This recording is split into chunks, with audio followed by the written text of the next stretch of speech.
Welcome back to the Deep Digger Sports Pod. I'm your host, Drew. My other host right over there. What's up? It's D. Good to see you again. Be sure to hit that like button. Be sure to drop some comments below. More importantly, subscribe. We're talking college football, baby. Yeah, and we're going to recap this Penn State Notre Dame game. But first, I definitely want you guys to comment because D over here had been trashing this Notre Dame Fighting Irish team all season. You said it with your chest over and over again. You were so against it. I actually gave Riley Leonard a little bit of love last week, and you laughed in my face. What do you have to say to kind of defend yourself, or are you just gonna, take your L like a champ? No, I mean, the whole time I've been saying, like, okay, I even backtrack. Like, I don't know if you checked out the last video. I did say, like, hey, I give them credit. I've been saying for the last few videos, I give them credit. They have an elite defense. I don't trust Riley Leonard. And look at what happened. I mean, they ended up good in the game. I mean, Riley Leonard ended up pulling it out. It did take some heroics from the backup quarterback at the end of the first half to keep them in the game. However, I mean that they looked like total ass. They weren't moving the ball in the first half. The backup quarterback comes in, sparks some life. They end up settling for a field goal, but that field goal keeps them in the game. Notre Dame is able to, really kind of from there take it off. And I mean, we'll kind of dig into that. But yeah, like I give Notre Dame credit. I give specifically Marcus Freeman. I give him credit because this team has become his identity and they are tough. They play fast. They are not afraid to take chances. Riley Leonard was even saying that after the game. He was like, hey, it's all about character and the character in the locker room. And we knew we were going to pull this win out. And so, like, kudos to him. Congratulations. Happy birthday to him. It's his birthday. You got to see in the finals in this championship, like someone is going to win the title, and he is like halfway there. So kudos to him. I will eat it on this one. I was wrong about Notre Dame. No matter what, they are moving on to the championship. Yeah, an impressive performance from both the defenses tonight, who we knew were good. And then that fourth quarter was crazy explosive from the offenses, and it just seemed like Notre Dame had the edge at the end, where the field position really came into play, especially with the interception with Drew Allar. But Penn State had a chance there at the end when they had the ball, a few minutes left. They get the 5 yard penalty, and then they go 3 and out. We were kind of talking like, do you go there? Do you try to, get the first down on fourth down and roll the dice? And who knows, maybe you don't get it, they kick a field goal, but you have more time to fight on. I really didn't like the decision giving the ball back to Notre Dame. And I know Penn State ended up getting the ball back, but then that puts a lot of pressure on Drew Allar and this offense where wide receivers had 0 catches tonight. And you want Drew Allar to go out there and win the game in 40 seconds. I mean, that's something I had talked about as well. I mean, this Notre Dame secondary is so locked down. There were not going to be any easy catches. It was going to be the Tyler Warren show. It was going to be the running backs out of the backfield. It was just so no, I don't think that specific decision to go for it on fourth down was the like end all be all, because at the end of the day, you got the ball again. You had a chance to go out and win it, and Drew Allar threw another pick. I know it's going to look on the box score like he has one pick. He had 3 picks. 2 of them were taken away by penalty. That second one that got taken away by penalty is pretty questionable call by the refs, if we're going to be completely honest. So realistically, on the night, he had 4 really bad throws. The 2 picks that got taken away by penalty, the pick that he had at the end, and then I think the more important one that kind of set the tone for the rest of the game. They're battling it out. The first play of the second quarter, easy walk-in touchdown, and Drew Allar just like misses the throws it low and inside on the running back. And instead of going up 7 and really putting the pressure on Notre Dame, you only go up 3 and keep them in the game. Yeah, and I will say from the positives, Penn State, the running back looked great. Abdul Carter, playing with a hurt arm, I thought he was amazing today. He really affected the game, especially at the end there. And I don't know if I'm getting too ahead, but I know the Titans need a quarterback. but I would heavily look at Abdul Carter at that number one pick. If not, there's no way he drops out of the top three, top five. How much are we going to overvalue the quarterback position when we have this guy who's going to be a premier pass rusher in the NFL? I feel like he's a guy that you could kind of build around. Especially if your team like the Titans that like just suck everywhere. Like, you know what I mean? Why not just go best player available? Hey, we don't really we can take another year on Will Levis realistically because we've already used draft capital on this guy. Let's just go out there and let's get a guy that's going to make our team better. And hey, if Will Levis ends up turning around, I mean, look at what just happened with Bryce Young. It was a guy that you weren't feeling great about. You sit him down. He ends up figuring it out. That could very much happen with Will Levis if he just cuts out the mistakes. I don't think that's going to happen. But worst case scenario, then you get a high draft pick the next year. Yeah, and then when we won't dig too much into this, we'll do it on separate. But you have Kirk Cousins, you have Aaron Rodgers, Jameis Winston, guys that will be out there available. Do you risk your entire career on a guy like Cam Ward or Shador when you have this guy who you could really build your defense around, and then it all kind of domino effects after that? You get a pass rusher that makes the linebackers and secondary better, and then your offense, if you can add some stability with some veterans, now you're winning some games and you feel good about yourself going into the next season. So it's something that I want to look into more as we lead up to the draft. Yeah, I'm going to be honest. I don't give a shit about the Titans right now. Well, let's talk this Penn State Notre Dame game. What did you want to get off your chest the most in this game? Again, it was a gutsy performance from Riley Leonard, from the entire defensive unit. They were locked down. The secondary specifically for Notre Dame, it was crazy. Ryan Clark's kid is good. The secondary is so fast. They were locked down. As you said, they had 0 receptions from wide receiver, and we knew that Penn State just doesn't have the weapons at wide receiver to go. And so it was going to be tough sledding. Eventually Penn State found their rhythm. They found the run game. They were using the outside zone rather than, really, busting up the middle. But you got to give it to these guys that like really kind of locked down and showed that they have great. You got to give it to the backup quarterback coming in at the end of the second half when everything looks like it is falling apart and it is going to be a runaway game, to come into a spot like that and put together that drive that he almost scored a touchdown on, but they have to settle for the field goal because of the time constraint. It was just a gutsy performance. And again, kudos to Marcus Freeman on that.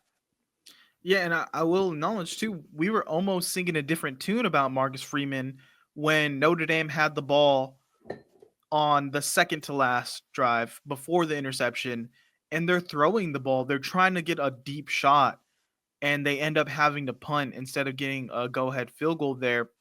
And I know I texted you like, were they trying to feed the narrative that Riley Leonard won this game with his arm by throwing it at the end of the game? And that almost cost them this whole run to the national championship. Yeah, I mean, Riley Leonard isn't a good quarterback. He wasn't good. Like he had gutsy, like he played quarterback when it was needed.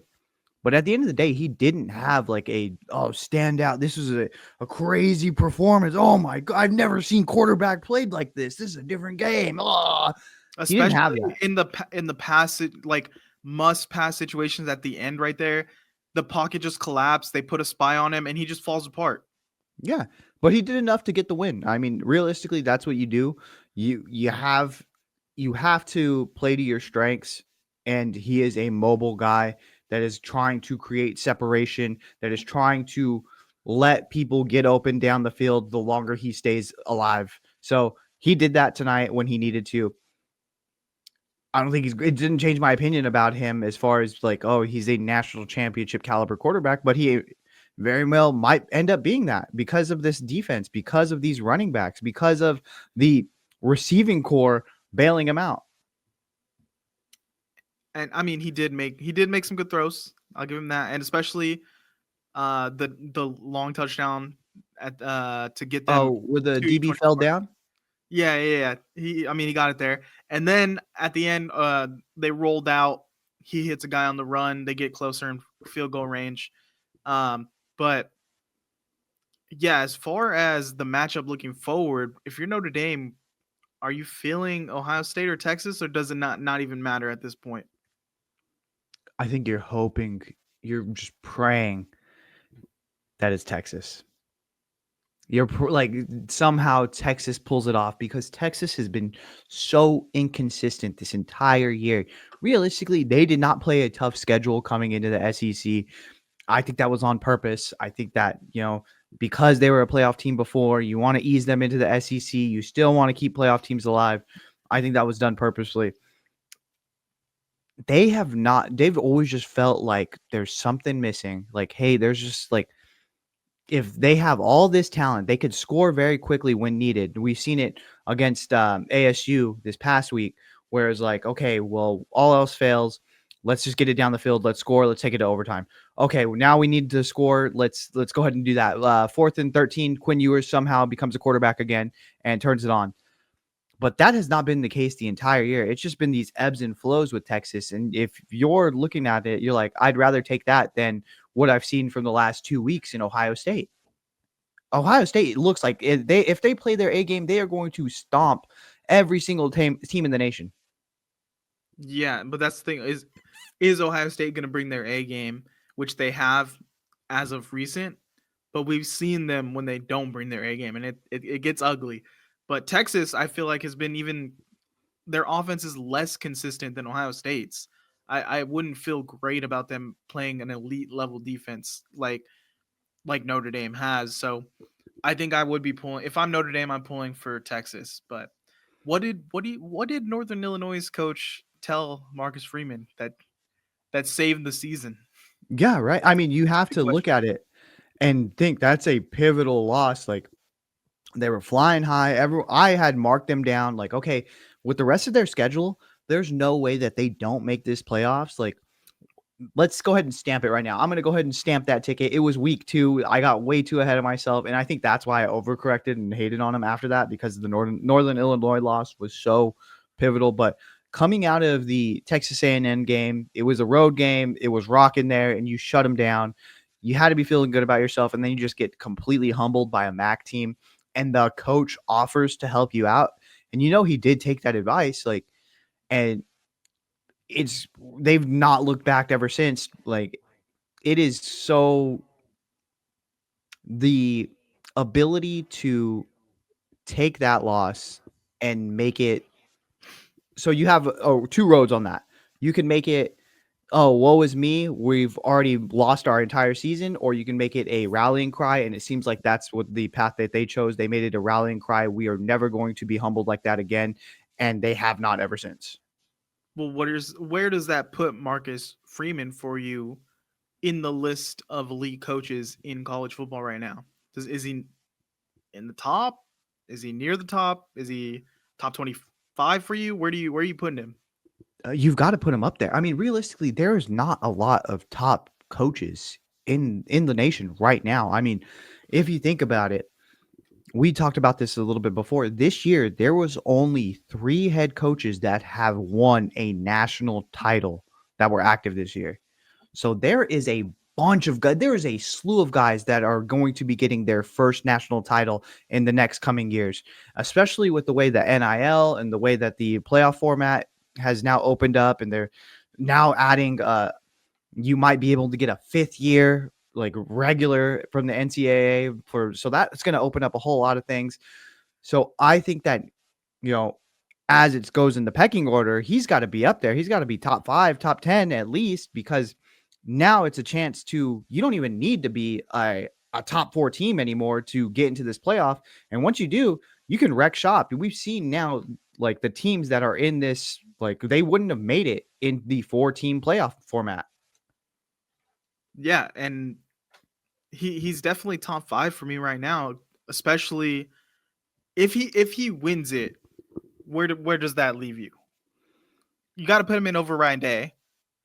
Yeah, you Wins do it. have to put him over Ryan Day. I mean, you have to put him in over a lot of guys, because a lot of guys don't have that title, and now he has that. He's been on he will be on a caliber that a lot of guys have not done, and so you have to separate him from the rest of the pack.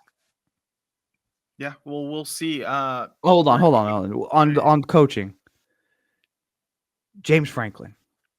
The so narrative coming into it that James Franklin cannot win the big one, and everyone's like, whoa, whoa, whoa, whoa, whoa, whoa, whoa. Hey, if not winning the big one means that, hey, the last few years you couldn't beat Michigan and Ohio State, those are two national championship caliber teams, two of the best teams in the nation. We can't really fault this guy for that.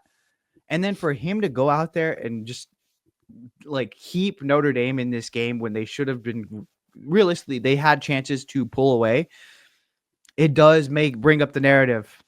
Can he really win the big one? Me personally, I'm not going to trust it. I'm not going to fall for the James Franklin hype. I got sucked in. I'm not going to do it anymore. I'm done. I'm done with James Franklin. Until he proves me wrong, I am done.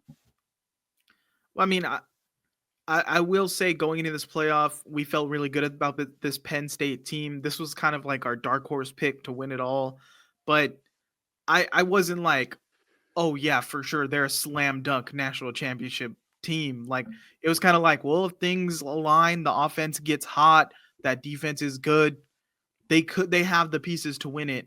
And I don't think in this game there was really any excuse for James Franklin. It was just Notre Dame played their ass off and the chips fell their way, and there was certain things that you could have done decision wise to kind of separate yourself, and it just didn't happen.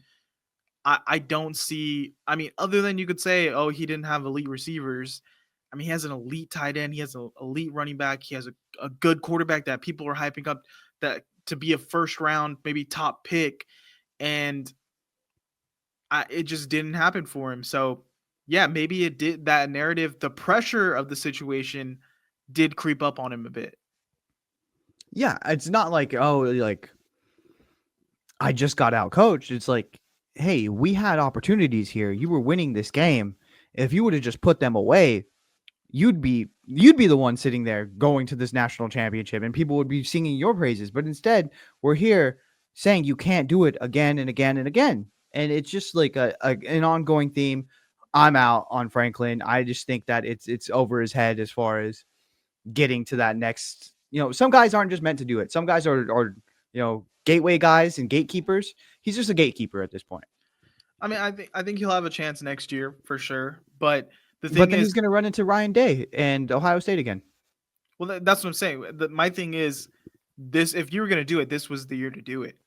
Because yeah, you're looking at a great Michigan team to beat them, a great Ohio State team.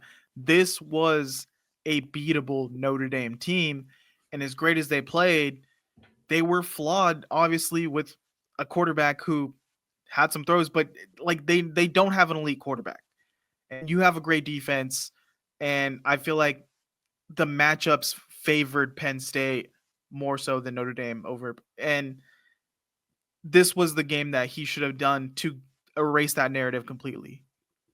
Yeah, that was his chance, and he blew it.